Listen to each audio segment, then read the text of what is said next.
Sobat FB, kembali lagi bersama kita di iSet 2.0. Nah, kali ini kita akan membahas tentang MSIB. Tapi sebelum itu kita kenalan dulu kali ya. Kenalin, aku Imelda dari MSP 23 dan aku Putri dari MSP 23. Nah, di sini kita udah menghadirkan narasumber yang keren banget nih, yaitu ada Kak Ahmad Hazimul Zuhdi. Mungkin Kak Zuhdi boleh kenalan dulu ya, Lia. Oke, terima kasih. Perkenalkan semuanya, aku Ahmad Hazimul Zuhdi. Asal prodi aku dari Aquaculture 21. Oke. Oh iya, Kak Zuhdi, apa kabar nih Kak Zuhdi? Alhamdulillah sehat. Sehat ya. Kesibukannya akhir-akhir ini lagi ngapain nih Kak? Lagi so sibuk aja sih. Waduh, apa nih tuh Kak? Salah satunya Kak? Enggak, masih kayak rutinitas biasa. Maksudnya masih tetap menjalanin kuliah, terus juga kadang ada menjalankan hobi dan segala macam sih. Oke. Terkait pengalamannya di MSIB ini ya Kak, dulu sih magangnya di mana ya tempatnya? Kebetulan aku magangnya di perusahaan Suri Tani Pemuka. Itu di mana tempatnya? Kalau tempatnya itu ada di bagian Aceh. Cuman kalau Suri Tani Pemuka itu kan ada beberapa cabang. Nah, kalau pusatnya itu ada di Purwakarta. Oke. Mungkin langsung aja ya ke pembahasannya. Mungkin yang pertama bisa dijelasin nih Kak mengenai pendaftaran dari awal sampai berangkat untuk magang MSIB ini. Oke. Jadi begini. Untuk pendaftarannya itu kalian yang pertama-tama itu yang akan kalian lakukan itu mengisi daftar untuk membuat akun MSIB-nya. Nah, itu kalian bisa dapat informasinya dari akun Instagram MSIB aja kalau salah deh. Nah, terus kalau kalian udah terdaftar di akun MSIB-nya, nanti kalian tuh disuruh untuk mengajukan beberapa data seperti transkrip nilai, terus juga ada CV, tapi ini CV-nya kasaran aja, nggak usah yang terlalu menjurus gitu loh. Terus juga ada ACC dari WD3. Udah itu aja Kak? Oke. Tadi kan proses pendaftarannya gitu ya. Nah, aku mau nanya nih Kak, kira-kira dari kan tadi proses pendaftaran itu pasti ada biaya-biaya lain-lain gitu, terus kayak biaya buat berangkatnya juga gitu ya. Nah, mungkin itu tuh dari dana Kak Zuhdi pribadi atau memang nantinya tuh ada didanai dari perusahaan yang kita tuju gitu Kak? Untuk dana itu jadi gini, untuk keberangkatan dan kepulangan itu kita mendapatkan biaya free dari MSIB-nya langsung. Dan untuk sebenarnya bukan gaji sih ini, lebih ke bantuan biaya hidup itu ada buat di sananya. Terus cuman yang harus kalian ingat itu waktu kita udah sampai di lokasi tujuan, misalkan aku kan udah sampai di Bandara Aceh, untuk datang ke tempat magang aku itu menggunakan dana pribadi. Nah, itu. Cuman kalau aku sendiri tuh waktu itu ada diurus sama mentor aku. Jadi aku tinggal naik, habis itu tinggal bayar. Gitu. Berarti udah disatuin semua gitu biayanya dari awal gitu ya Kak? Maksudnya yang dana pribadi itu udah disatuin sama mentornya? Enggak, kalau itu enggak disatuin sama mentornya, cuman mentornya itu yang ngurus gitu loh. Oh gitu, oke. Jadi kita nggak perlu pusing-pusing lagi buat nyari gimana nih kita buat kesananya gitu. Jadi kayak tinggal terima beres gitu ya Kak? Oke. Untuk kan tentunya ini ada pengkonversian SKS untuk mata kuliah ya Kak. Itu biasanya berapa SKS sih Kak? Kalau konversinya itu beda-beda sih mungkin ya. Beda-beda. Kalau aku kemarin tuh itu dapat 21 SKS kalau nggak salah. Jadi tuh kenapa bisa 21 SKS? Karena aku sekalian ngambil KP juga kan. Oh gitu. Jadi ada 7 mata kuliah. Dan kalau misal kalian pengen konversi matkul, itu kalian nggak bisa mengkonversi matkul peminatan yang pertama. Terus yang kedua, kalian nggak bisa mengkonversi matkul yang univ. Iya. Gitu. Nah, jadi itu yang harus kalian pikirin lagi.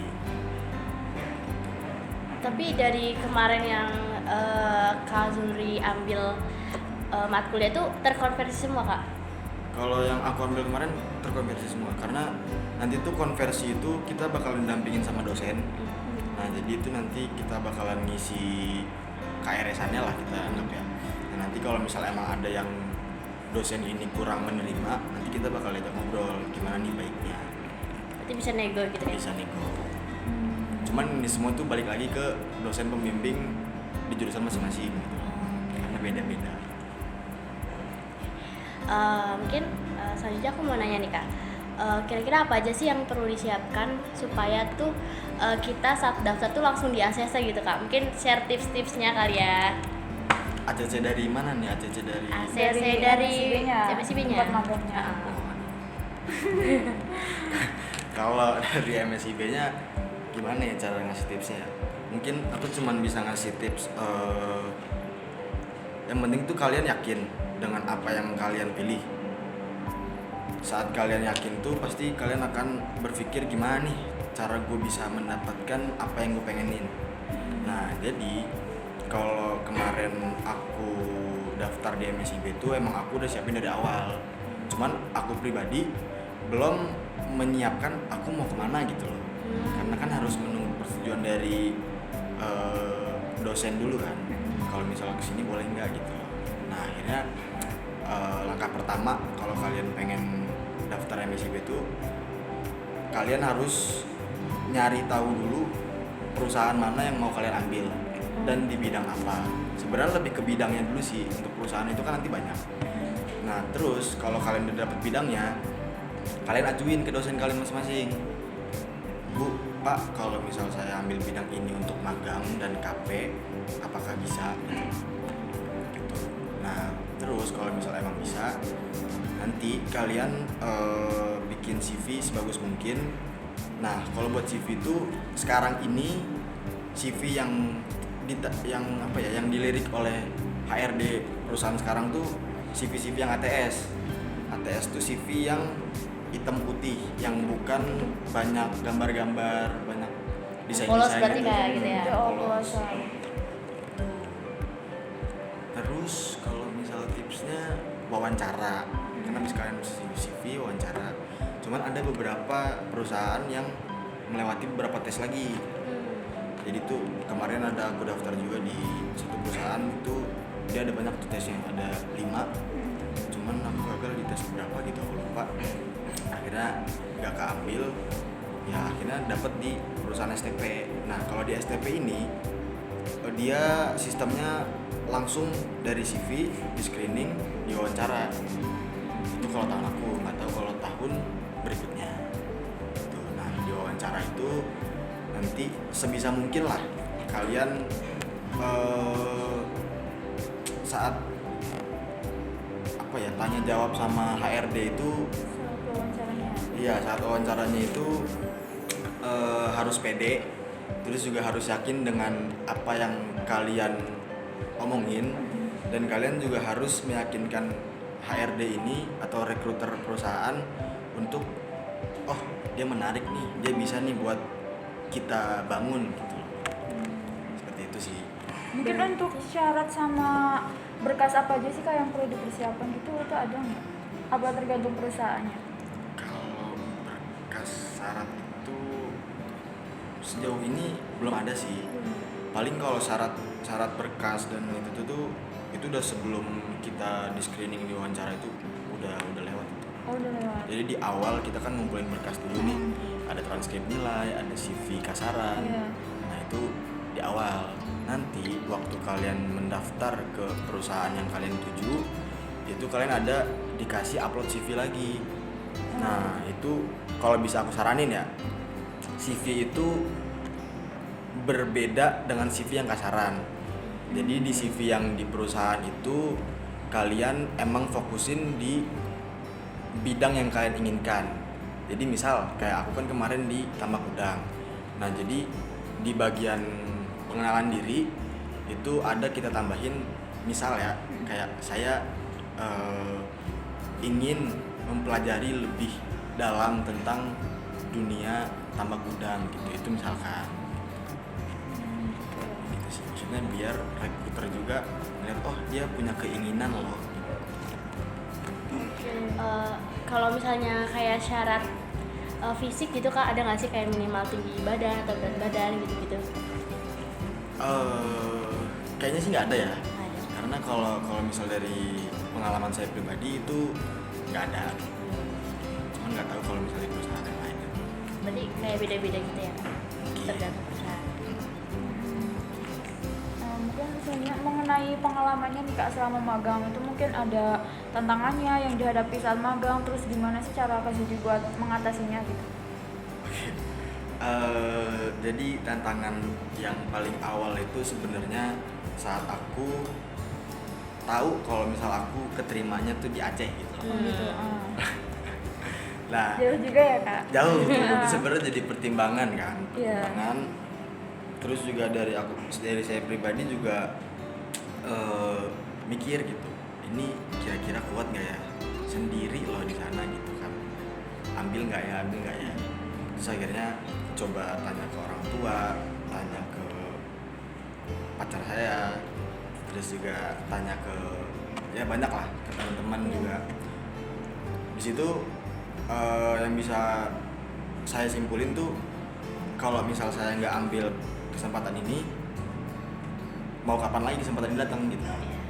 Jadi ya udahlah, coba dulu aja gitu, modal nekat, yang penting kita dapat gitu loh pengalamannya gitu.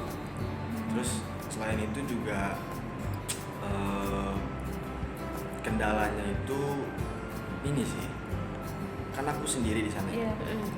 Terus kebetulan juga di sana itu dari MSIB-nya menyediakan laporan bulanan. Jadi kita emang harus setoran laporan bulanan. Terus juga dari pihak perusahaan itu ada tugasnya sendiri. Nah itu di saat kita nyusun laporan bulanan, nyusun laporan KP, nyusun tugas perusahaan, itu sih yang agak gimana ya, yang biasanya kita rame-rame ngerjainnya, Yes. tapi kita sendiri itu harus kita biasain sih, maksudnya itu agak susah juga. Oh ya Kak, tadi kan ada ini ya, kayak bikin apa tuh laporan-laporan gitu. Nah itu kayak buat bagi waktunya sama Kak Zudinya yang magang gitu, susah nggak sih Kak? Sebenarnya kalau aku pribadi agak susah, cuman karena kan emang jadwal kita kerja di tambak udang itu emang full time. Jadi kita tuh mulai dari jam 6 lah, bahkan bisa subuh. Nah itu kita bisa sampai jam 12 malam baru selesai. Cuman sistemnya itu di sana jadi diseling-seling gitu loh. Jadi 2 jam kerja, nanti kita istirahat sejam, nanti 2 jam lagi kerja, kita istirahat sejam. Oh gitu. Nah cuman kalau misal ditambah di salah satu kolam ada yang kena masalah, nah itu nanti kita bakalan lebih banyak lagi waktu kerjanya. Nah terus kalau buat ngebagi tugasnya itu kemarin kan sempet tuh ada kendala kayak gitu tuh. Jadi ada masalah di kolam. Nah aku lagi banyak tugas, jadinya aku akhirnya izin ke mentor aku untuk bilang kalau misal bang, kalau ini kan saya kan lagi ada tugas dan deadline-nya udah deket-deket lagi nih, sedangkan tugasnya masih banyak. Jadi kalau misal saya minta izin untuk mengerjakan tugas terlebih dahulu, boleh nggak? Ya akhirnya mentor itu juga mewajarkan gitu, membolehkan. Akhirnya bisa lah membagi waktu. Iya. Terkait mentornya itu mentornya dari pihak perusahaannya atau dari MSIB-nya ya Kak? Kalau mentornya itu dari pihak perusahaan. Oh. Nah, terus kalau masalah mentor itu, kalau sejauh ini ya, yang pengalaman saya, jadi mentor itu ada yang dipegang dari atasan perusahaan. Nanti dari atasan itu baru disebar lagi ke bawahannya. Nah, ada juga mentor yang emang dia langsung terjun di lapangan. Nah, gitu. Jadi emang lebih enaknya sih mentor yang langsung terjun di lapangan. Cuman itu nggak bisa kita pilih, itu Iya. hoki-hokian kita. Oh gitu ya. Oke. Mungkin dari tantangan tadi gitu kayak kira-kira menurut Kak Zudi sendiri nih MSIB ini benefitnya tuh apa aja gitu Kak? Terus kayak worth it nggak sih gitu? Sebenarnya benefitnya tuh kita dapat uang ya. Enggak lah ya. Enggak. Salah satunya itu ya Kak. Iya itu. Jadi bisa dicari. benefitnya itu yang pertama ya, kita tuh maksudnya dengan adanya program MSIB ini kita bisa mengenal lebih jauh loh tentang dunia pekerjaan. Selain itu kita juga bisa terjun langsung ke dunia pekerjaan yang pengen kita lakuin di masa depan gitu loh. Misalkan kalian punya cita-cita mau jadi apa gitu. Nah kalian bisa mencoba dulu nih di program MSIB. Nah nanti kalau misal kalian emang ngerasa cocok di kerjaan itu, kalian bisa ngefokusin di bidang itu gitu loh. Gitu. Jadi kayak emang banyak sih benefitnya. Terus juga selain pengalaman, pasti kita dapat relasi dong. Iya. Nah itu emang saat ini tuh relasi penting Penting banget. banget. banget. Ya, benar. Kan udah banyak tuh orang-orang dalam kan yang ayo sini masuk sini. Nah terus juga relasi dapet paling terakhir ya kalian nggak perlu khawatir sih karena kita nanti bakalan dapet BBH dan kita juga udah dibiayain gitu buat transportnya. Itu sih maksudnya sangat worth it lah MSIB ini. Iya berarti ya berarti ini. Tadi kan udah bahas mengenai gaji yang didapat ya Kak. Kira-kira berapa sih gaji yang didapat dari program MSIB ini? Gaji yang didapat itu mungkin kita tebak-tebakan aja kali Ah, ya. iya, boleh, boleh, boleh, biar boleh. nggak ini Boleh. Iya. biar nggak terlalu objektif gitu loh. Oke. Kita tebak-tebakannya kalian yang nebak bebas mau kayak gimana. Ntar kalian lihat dari raut muka aku aja ya. Boleh. Debaknya angka atau apa nih Kak? Iya. Apa? Angka atau apa? Apa ya enaknya ya? Angka aja deh, nggak apa angka. Angka. 4. Lanjut aja terus. Seharga iPhone 11 mungkin? iPhone 11 sekarang. Iya. Aduh. Kayaknya enggak deh. Udah nyampe segitu. Nggak tahu ya. Aduh. Enggak Aduh, tuh, susah iya, banget tahu. ini. Boleh nebak lagi Kak? Boleh. Tebak buat. 6. Enggak. Nggak nyampe apa di Lebih. atasnya? Nggak bisa dijawab. Waduh. Pokoknya banyak gitu ya Kak? Iya, Banyak lah. ya. Pokoknya nanti kalau misal kalian emang mau tahu gitu, berapa sih BBH total selama kita magang 6 bulan di perusahaan itu tuh, kalian bisa tanya ke anak-anak Adkesma ini, atau kalian bisa nanya ke aku sendiri gitu. Pokoknya cukup buat bayar UKT gitu Kak? Itu cukup banget. Sampai lulus Kak? UKT sampai lulus Ya. Kak? Bisa kayaknya deh. Wih. Dengan 6 bulan kalian Lumayan bisa, banget nih berarti guys. dengan 6 bulan kalian bisa membayar UKT sampai lulus. Waduh. Ini sangat worth it sekali berarti ya dari Sangat menarik banget ya, yang guys. didapat. Oke. Sebelum itu aku mau nanya lagi Kak. Kan nanti di sana tuh kita tinggalnya tuh kayak di mes atau kita kayak sewa kos sendiri atau apa tuh kontrakan sendiri gitu Kak? Atau ada asrama. Atau ada asramanya gitu. Nah, buat masalah tempat tinggal itu sebenarnya balik lagi tergantung perusahaan masing-masing. Jadi itu kalau yang saya tahu ada 3 kayaknya deh. Jadi itu ada perusahaan yang menyediakan mes, ada perusahaan yang menyediakan kontrakan, ada perusahaan yang cuman ngasih duitnya aja biar kita yang nyari gitu. Nah, gitu. Nah, cuman kalau saya pribadi kemarin tuh dapetnya di yang emang ada mesnya. Jadi tuh mesnya itu emang ini kan tambak udang nih. Iya. Nah, sebelahnya tuh mes. Oh, berarti Dekat. gampang ya dekat buat transportasinya jadi nggak perlu biaya lagi gitu. Gak perlu itu ngesot kayaknya juga bisa. Jangan berarti deket. Jangan ya. Jangan, itu Wah. bener-bener samping-sampingan kok. Oh, gitu. Tapi tetap dapat uang transport Kak? Oh, uang transport gak ada. Oh nggak ada. Uang transport itu cuman dikasih sama pihak MSIB. Jadi dari misal kita dari sini mau ke daerah Bomo, naik kereta gitu kan. Nah nanti biaya keretanya itu pulang dan pergi itu dibiayai oleh MSIB-nya. Tapi berarti cuma biaya kereta aja gitu ya Kak? Kalau misalnya kita menuju ke stasiun terus nanti dari stasiunnya ke tempatnya itu dari sendiri gitu? Iya, itu sendiri kalau buat masalah itu. Nah cuman apa ya, aku bersyukurnya tuh kemarin aku dapat mentor yang baik ya. Jadi waktu aku balik itu aku dianterin sama mentor aku sendiri. Jadi buat masalah penginapan dan buat masalah transport untuk menuju ke bandara itu udah di handle sama mentor aku sendiri gitu. Itu makanya mentor saya. Keren banget ya mentor ya. Terima kasih. Namanya Bang Jos dan Bang Azmi.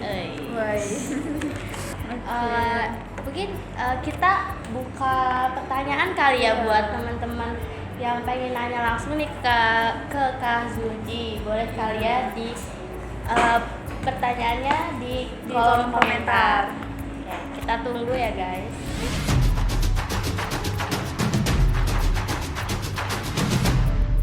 Oke, mungkin udah ada yang nanya nih Kak. Dari Kak Dita Pramesya. Mau nanya dong Kak, hal apa yang paling seru pas lagi MSIB di Aceh? Apa tuh Kak? Hal yang paling seru itu mungkin ini ya, kayak kita tuh dapat pengalaman yang emang bener-bener belum kita pernah dapetin gitu. Dan kita juga bisa membuka pikiran kita untuk dunia pekerjaan gitu.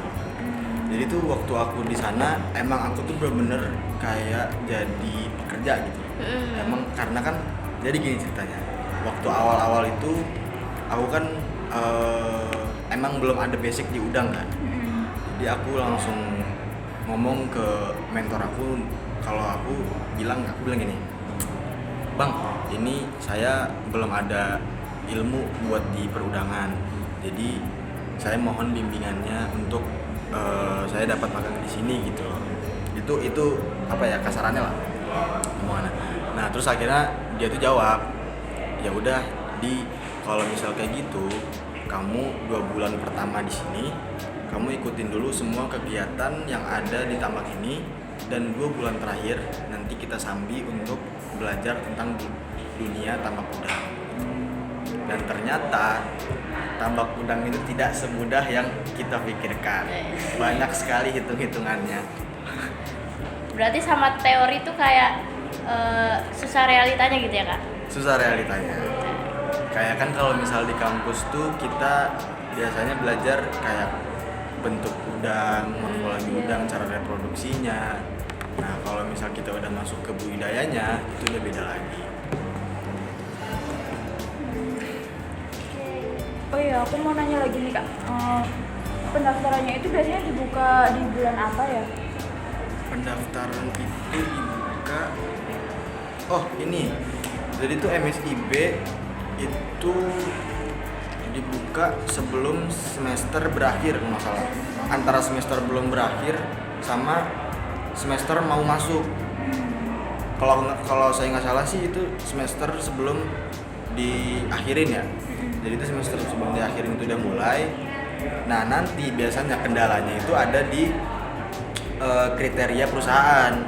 Jadi misalkan ada perusahaan yang minta kalian jadi semester 5 gitu loh, sudah menempuh semester 5, cuman kalian udah semester 4. Nah sedangkan kalian tuh udah sebenarnya udah selesai gitu loh semester 4-nya.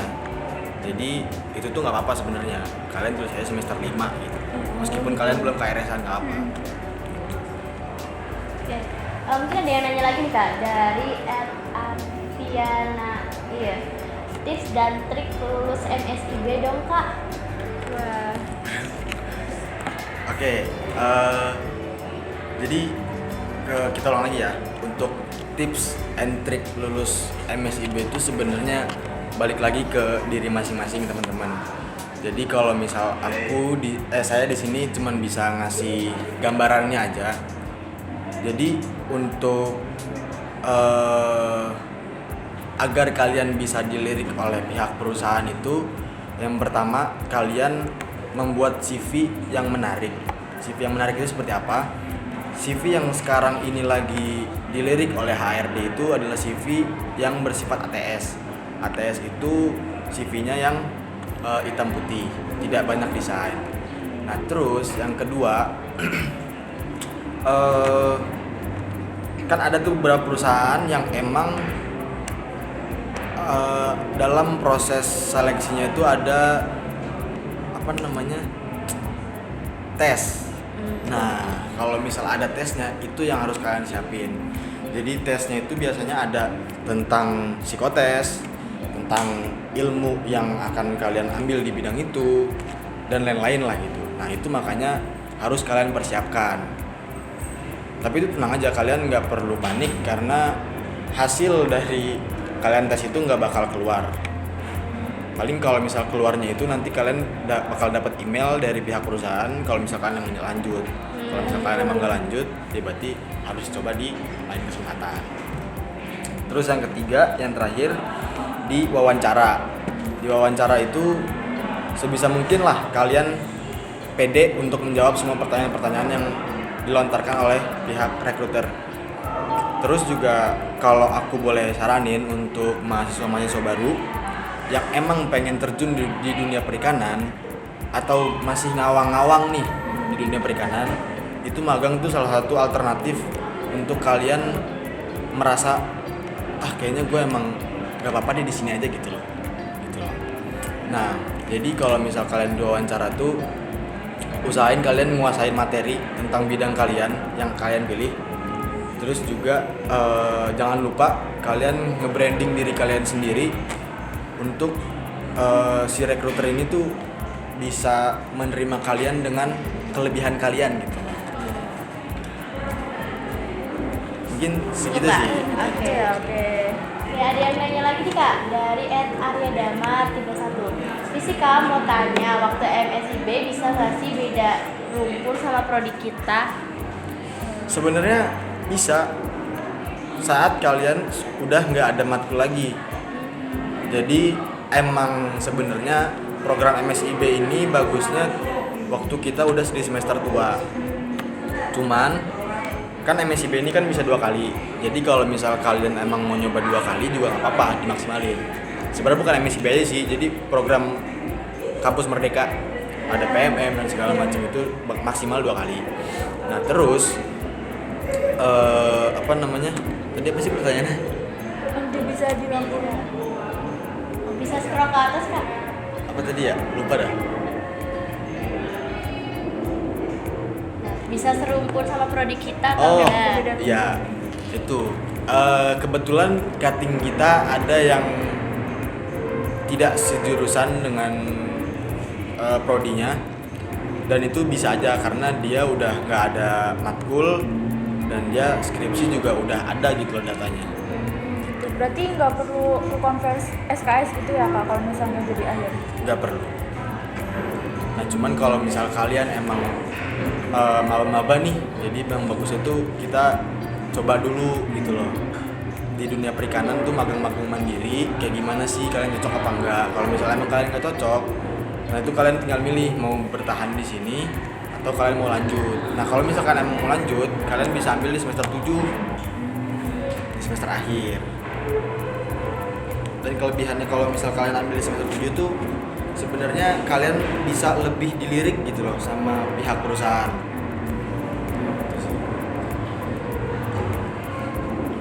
Oke. Soalnya ada yang bertanya lagi ya? Ini ada yang nanya lagi nih Kak, dari @jans_rr. Halo Kak, mau tanya, ada kendala konversi SKS nggak ya setelah selesai MSIB? Kendalanya nggak ada sih, alhamdulillah ya. Karena yang penting tuh meskipun kalian konversi, kan kadang tuh ada dikasih tugas tuh sama dosen-dosen matkul. Nah itu jangan lupa untuk dikerjain, karena kalau misal kalian nggak ngerjain, kadang tuh ada dosen yang agak killer ya. Jadi kita nanti bisa dikasih nilai jelek atau dikasih peringatan atau apalah segala macam gitu. Jadi agak hati-hati, meskipun udah dikonversi tetap hati-hati. Berarti kayak tergantung dosennya gitu ya kak? Betul. Terus jangan lupa juga sering-sering ngecek LDRU meskipun kalian magang. Buat absensinya atau apa? Bukan, buat tugasnya. Oh tugasnya. Oh, tugas. Oh berarti kayak menjalani kuliah juga gitu ya kak selama Iya. magang? Tetap kerjain Tetap tugas kerjain gitu ya tugasnya. kak? Hmm. Ya apalagi kan sekarang kayak ada CBL gitu ya kak, case based learning Case kalau di based angkatan learning, kita tuh iya. kayak project yang kayak kelompok itu tuh bobotnya besar gitu Iya, kayak 50 biasanya nyampe 50% gitu kak. Oh, iya iya. iya. Nah itu berarti kayak gitu harus tetap dikerjain gitu kali kak. Sebenarnya tugasnya beda sih, bukan yang seperti itu tugasnya, cuman lebih ke kalau saya pribadi kemarin tuh tugasnya nggak sesusah yang kita biasanya kuliah ya. Iya. Jadi itu kita cuman mereview hasil kegiatan kita selama magang sana. Oh gitu ya. Ngapain aja sih. Terus kadang juga ada yang kita disuruh bikin PPT dan segala macam. Oke, kita ada yang nanya lagi nih kak dari Alvin Himawan. Dengan permasalahan kemarin mengenai kendala timeline dan lain-lain, apakah masih worth it untuk menunggu di batch selanjutnya? Sebenarnya saya pribadi nggak tahu ya kemarin masalahnya itu apa, kenapa bisa diundur timelinenya. Cuman kalau misal ditanya masih worth it apa enggak, tentu masih worth it karena belum ada yang berubah sejauh ini ya kalau yang saya lihat. Jadi emang semua yang saya jelasin tadi itu mungkin kurang lebihnya sama gitu loh. Cuman kalian tetap harus mencari tahu dan membandingkan gitu loh apa yang udah saya omongin dan kalian riset sendiri. Oke, ya ada yang nanya lagi nih dari @fvdy. Manfaat ikutan magang MSIB itu apa kak? Manfaatnya itu ada banyak. Salah tiganya. Salah tiganya. Jadi yang pertama itu kita bisa dapat pengalaman. Pengalamannya itu sangat-sangat berharga, serius. Kalau misal kalian emang mau kalau kalian misal emang pengen tahu dunia pekerjaan seperti apa, kalian ikut MSIB. Karena jujur aku waktu ikut MSIB itu kayak aku mikir, oh ternyata kayak gini ya.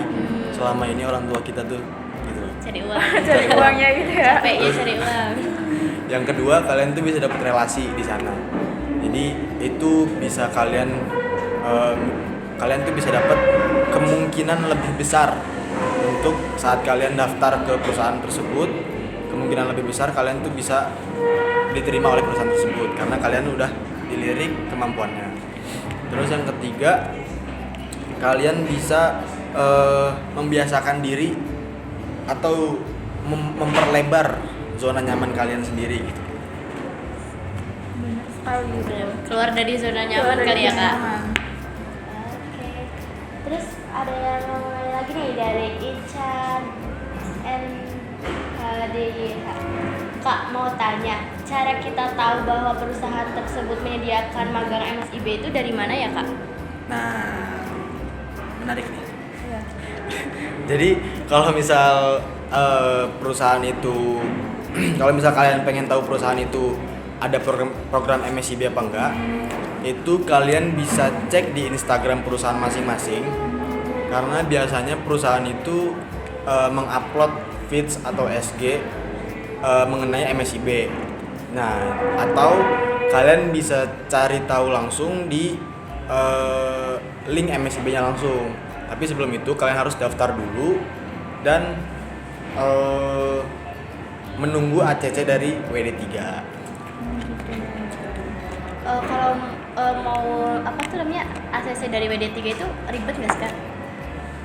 Sebenarnya gak ribet sih, cuman kemarin tuh ada beberapa anak yang terkendala karena mereka itu masih ada terikat dengan kegiatan-kegiatan di kampus. Kayak contohnya apa ya kemarin tuh, kayak kegiatan-kegiatan univ lah. Kayak ada kegiatan PPKO gitu kan, tau nggak PPKO? Atau kegiatan Kepanitiaan organisasi. kalau kepanitiaan organisasi nggak, riset Oh riset. riset dalam univ atau dalam kampus. Nah itu yang menjadi pertimbangan di WD3-nya. Ada yang Ada yang nanya lagi nih.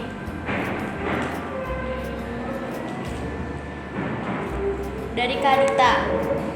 Mas Yudi, kata-kata semangat dong buat yang next mau daftar MSIB. Kata-kata hari ini ya Dita ya. Jadi pokoknya buat kalian semua yang ingin mendaftar program MSIB di tahun depan, di batch depan, itu kalian harus persiapin dari sekarang. Kalau bisa kalian riset dari sekarang. Dan pesan dari aku, jangan pernah takut untuk mencoba hal baru, karena dari hal baru itu kalian akan mendapatkan hal-hal yang lebih menarik dari sebelumnya. Bagus banget nih kata-katanya nih, Kak. Ya. Keren. Oke, ada yang nanya lagi nih Kak, dari Kak Alfi lagi nih. Mau nanya, biasanya ke perusahaan besar apakah banyak Mas seperti Astra dan lain-lain? Biasanya FPIK ke perusahaan besar apakah banyak seperti Astra dan lain-lain? Oh, siapa? Alvin ya? Ya. Iya. Oke, Mas Alvin. Saya jawab Mas Alvin. Jadi kalau misal kita mau, sebenarnya Astra tuh kemarin ada di bagian perairan. Nah, cuman kalau di perairannya itu BDP nggak termasuk gitu loh. Jadi waktu kita mau ngedaftar itu di BDP itu nggak bisa. Nah, mungkin kalau misal di jurusan MSP mungkin bisa gitu loh. Karena itu berhubungan dengan masalah perairan. Nah, tapi kalau misal kalian memang pengen linjur, itu kalian kalau masih ada matkul nggak bisa. Bisa sih sebenarnya, cuman kalian cuti. Oh, cuti. Cuti semester. Oke Kak, mungkin itu satu yang pertanyaan mana? lagi ya Iya, guys, itu terakhir. satu lagi. Terakhir nih, Kak mau tanya, kegiatan MSIB bisa konversi skripsi nggak? Hehehe. MSIB itu bisa konversi skripsi. Sebenarnya skripsi itu kalian membuat suatu entah project, entah riset atau apapun itulah yang hal-hal baru yang akan kalian terbitkan di jurnal gitu. Jadi saat kalian ingin mengkonversi skripsi di MSIB itu sebisa mungkin saat kalian magang di MSIB, berarti kalian harus nyari tahu nih apa yang akan kalian lakuin untuk data skripsi kalian. Jadi misal penambahan probiotik ini dalam pengaruh probiotik ini terhadap tingkah laku si bidang gitu loh. Nah gitu. Sebenarnya skripsi itu seperti itu. Oke, cukup Kak. Ya mungkin itu pertanyaan terakhir nih dari teman-teman FP gitu ya. Nah mungkin buat terakhir nih Kak, mungkin bisa kasih kesan pesan dan kata-kata terbaiknya nih buat teman-teman FPIK Biar tentang semangat buat MSIB mendaftar ini. MSIB. Kata-kata lagi nih. Ya. Jadi kesan pesannya jujur aku sangat terbantu banget sih dengan adanya MSIB ini, karena saya pribadi waktu masuk ke Fakultas Perikanan ini nggak ada tujuan sama sekali, dan saat saya magang di dunia tambak udang itu sangat-sangat membuka wawasan di dunia perikanan. Jadi mulai dari saat kuliah tuh kayak oh ini udah pernah diajarin gitu, oh ini ada nih kemarin gitu. Nah itu tuh sangat membantu banget lah. Terus juga ada juga dari relasi itu sebenarnya pintar-pintar kalian ngejaganya gimana. Sebenarnya gitu sih. Makanya aku bisa bilang MSIB ini worth it banget karena banyak banget pengalaman yang bisa kalian ambil. Mungkin kalau kata-kata semangat dari aku, semangat. Udah habis kata-katanya. Intinya semangat gitu ya Kak. Iya, intinya semangat lah. Jangan pernah menyerah. Oke, mungkin itu aja gitu kayak mungkin aku mau ngucapin makasih banyak buat Kak Zudi udah mau datang nih. Siap, buat makasih ngobrol-ngobrol sama kita, buat sharing pengalamannya gitu. Yang udah pengalamannya itu sangat membantu kita semua ya, jadi kita tuh jadi lebih tahu tentang MSIB itu apa, tentang perjalanannya gitu. Itu sangat bermanfaat sekali sih buat kita. Makasih banyak Kak. Siap, makasih juga. Ya mungkin kita akhiri Iya, kali ya iya. sesi iSet ini. Mungkin aku Imelda dari MSP 23. Aku Putri dari MSP 23. Kita pamit undur diri dan sampai jumpa. Bye.